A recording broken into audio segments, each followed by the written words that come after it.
Le talisman brisé, épisode 16.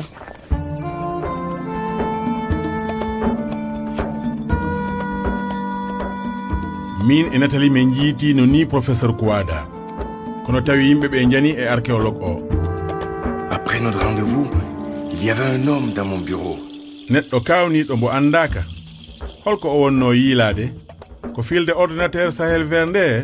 Dans le fichier Sahel vert, il y a les formules génétiques qui pourraient transformer les désirs du monde. Professeur Kouada hokki kam kod makko o. Kono ne heddi alkule tati ha filde nde uddite. Ko heltere dalkude professeur Omar heddi nde de ngoni. Kono hay goto anda heltere nde do woni. Le talisman brisé. Caggal ne men koti nyame Nathalie tawti wondibe mum be to biroji jeeta. Won ko hebano minne kadi o wasiyi kam yomi ar. Kono mi holaki anniyaaji mabbe di. Bonjour à tous. Bonjour, monsieur Caboret. Bonjour. Bonjour. Vous êtes Kwame, je suppose? Oui, je suis Kwame. Vous êtes... Enchanté. Monsieur Caboret, le directeur régional de Djeta. Quoi de neuf?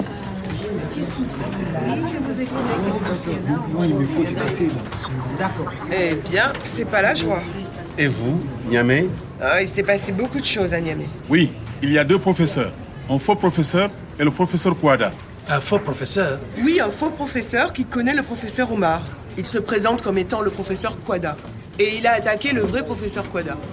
C'est peut-être une piste. Et ici, quoi de neuf sur Omar? On a une nouvelle piste. Quoi? Les ravisseurs nous appellent beaucoup. Pardon?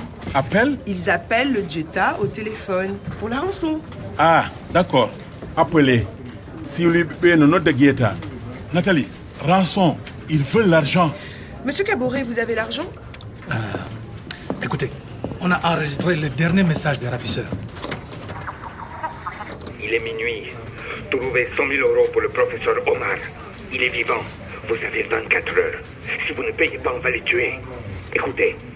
Ici, Omar. S'il vous plaît, payez. Sinon, je suis un homme mort. Alors, monsieur du Djeta, c'est clair. Il faut payer. Ils vont tuer Omar si le Djeta ne paye pas la rançon. Mido andi nde dande. S'il vous plaît, je peux écouter le message? Pas de problème. Il est minuit. Trouvez 100 000 euros pour le professeur Omar. Il est vivant. Moƴƴi, professeur Omar no wuuri. Trouvé, ɗum ko yamirore. Ujune temedere euro ko kalis kewɗo. Kono nde dande. Holto mi meeɗi nande nde? Jawten tan. Vous avez 24 heures. Nathalie, on dit vous avez 24 heures. Et il est minuit? Oui, minuit. C'est dans 15 heures. Joni non ko hakkunde jemma ɓe noddi. Minuit, hanki. Ɓe taƴani men wattuji 24. 24 heures. Ɗum ko ha hande hakkunde jamma. Joni ko wattuji 9 subaka. No heddani en wattuji 15. Ko ma keñoɗen. Ici, Omar. S'il vous plaît, payez. Sinon, je suis un homme mort. Alors, monsieur du Djeta, c'est clair. Il faut payer. Professeur ono nandi e kulɓinaɗo ni. Kadi, il faut payer. Ɗum woni no foti yoɓede.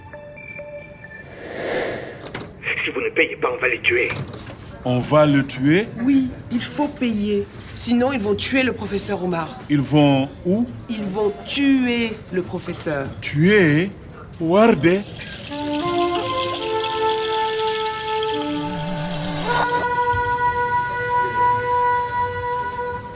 On peut trouver la personne qui appelle avec le numéro? Non, malheureusement. Il change tout le temps de téléphone. Quelle heure est-il? Il est 9 heures. Nous n'avons que 15 heures. Il faut faire vite, très vite. Le Djeta peut payer, mais... Comptez sur nous. Ɗo e waktuji 15 professeur o ina wawi warede o yaada e sirlu wiltinde jeerende nde ko mami yita mbo taw koko yaawi. Il est minuit. Trouvez 100 000 euros pour le professeur Omar. Mi famani to mi meeɗi nande nde dande. L'Aden? Non, je ne connais pas de l'Aden. Je suis archéologue. Je fais de la génétique. Non, monsieur Omar. Je ne suis pas le professeur Abouba. Ah, Kari. Nathalie, l'enlèvement du professeur Omar dans le jardin. Professeur Aboubakari n'est pas un professeur. Il y a le faux professeur Kouada et le faux professeur Aboubakari. Il y a 2 faux professeurs? Je ne sais pas. Kono mbowoni au professeur Fernandejo. Siwlido, Nathalie, qui est ce faux professeur? Je ne sais pas. Excusez-moi, je vais au centre de recherche. Je viens avec toi. Au revoir tout le monde.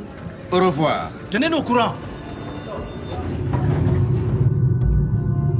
Nyandego sa ara on landi mawɗo gando honno mi yi'irta nden jonde jam jamanuji feƴƴuɗi gando on jaabi wondu e yimɓe nunɗuɓe moƴƴuɓe teddinɓe tagudi ndin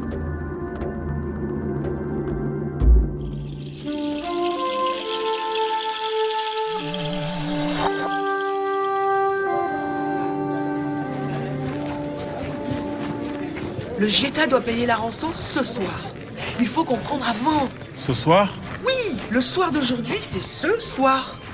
Hiɓe poti yobde hande jamma. Ce soir. Il est quelle heure? 10 heures. Encore 14 heures jusqu'à minuit.